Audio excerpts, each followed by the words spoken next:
yung nanay ng mga anak niya minessage yung boyfriend ko saying na, yun nga, may-stress ako, ang dami daw kasinungalingan ng lawyer, yung mga gano'n po. This, 2023, nakita ko sa Facebook na pumasa yung puppy love ko as an attorney, as a lawyer. So, kinongratulate ko siya. Tapos yun na, dun na nag-start lahat. Pero parang after like 3 months or 4 months, dun na kami parang iba na yung feeling namin sa isa't isa. By the way po, yung boyfriend ko po kasi is seaman. Sa isang taon, 2 to 3 months ko lang nakakasama. Tapos itong si Puppy Love, ongoing yung communication ninyo.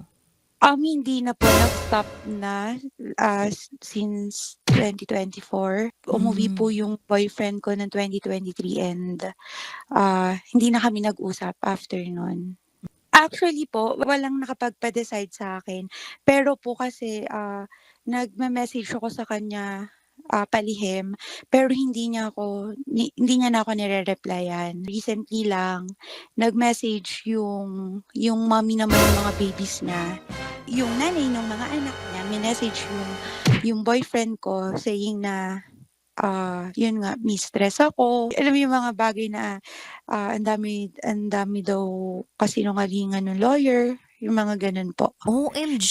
Pero sila ba, eto bang si Puppy Love na lawyer, sila pa rin ba nung nanay ng mga anak niya? Nung nag-meet po kasi kami, ang sabi niya sa akin is wala na talaga po sila. So, naniniwala naman ako sa kanya. Pero yun nga, sinasabi nung nanay ng mga anak niya na sila pa din. Kasi willing po ako na i-give up yung boyfriend ko that time. Kaso parang bigla na lang nawala. Wow! Enjoy na enjoy sa mga videos namin. Nako, Marami pa niyan dito, kabisyo. Kaya para mas feel good ka, I-like mo na ang video na to. At mag-subscribe na sa aming YouTube channel. Don't forget to click the notification bell Para lagi kang updated sa amin.